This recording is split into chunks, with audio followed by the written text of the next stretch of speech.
Well, it's my pleasure, and it is a very good afternoon to Paul Kean, bass player from Toy Love. Look, thanks for taking time out of a pretty busy sort of schedule you've got going at the moment. It is at the moment, yes, indeed. Yeah, we've got, of course, John Baker's very busy with putting a re-release together of a lot of Toy Love material onto vinyl. So to coincide with the actual awards, which is cool. The awards. I mean, hang on a minute. Have you got enough room on the wall? I mean, it's like what Legacy Award for a starter. You got New Zealand Music Hall of Fame. Toy Love's in there. Great guys. Vodafone invited you along to New Zealand Music Awards. So yeah. How does this all feel? It kind of struck us as a little bit strange to start with, because we thought, wait a minute, who the hell knows of us over the last 30 years? You know, this was 32 years ago, Toy Love formed.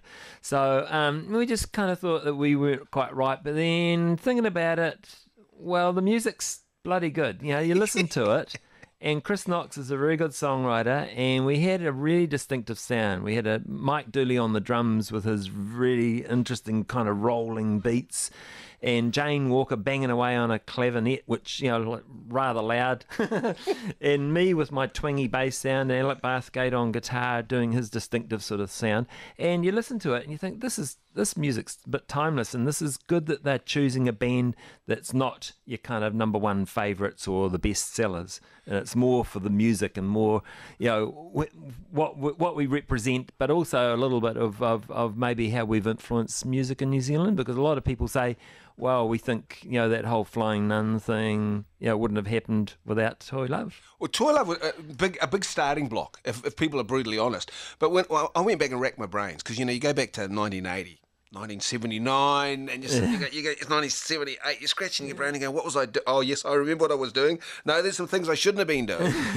I thought you guys were around longer. I had a feeling... I thought the lifespan was like 6 years. Yeah. Well, that's interesting. We actually probably did enough gigs for 6 years. And in the 20 months we were together, it was well over 400 gigs. That's a hell of a lot. What, three singles, an album, and a whole bunch of videos? Did you wear yourselves out? I mean, is that what happened? Yeah, look...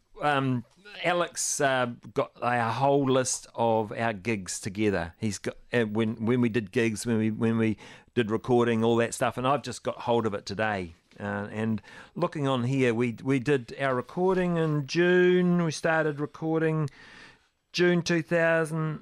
What am I saying? 2000, 1980. And doing gigs in between recording, doing rhythm tracks there, overdubs, vocals, and then we've got here 25th of June, Bondi Lifesavers Club. Then next we've got Epping School lunchtime gig, Checkers late afternoon, evening gig, and the next day we're down doing a countdown video. How did you cope? We had a look at that countdown video. Someone's managed to get out of the archives, and we all look pretty emaciated, not looking good. Oh, that's right, isn't that rock and roll? I mean, you're looking good now. You're a real survivor of this. Yeah, well, I'm not doing 400 odd gigs. So I think the fact that we played for that bloody long, and there's probably a little bit of talk around, you know, in New Zealand for a while, but, you know, I think we got a bit forgotten about for a while in New Zealand. But the interesting thing was, after Toy Love, I kind of thought, I want to move away from doing this major label, trying to be famous type thing, and just enjoy music and play my hometown with my mates. And we formed a group called The Bats with Robert Scott, Kay Wood and Malcolm Grant, and we actually ended up hearing that one of our early kind of releases got played over in Australia, and we thought, oh, that's interesting, we should go and play over there. But we actually went to England first.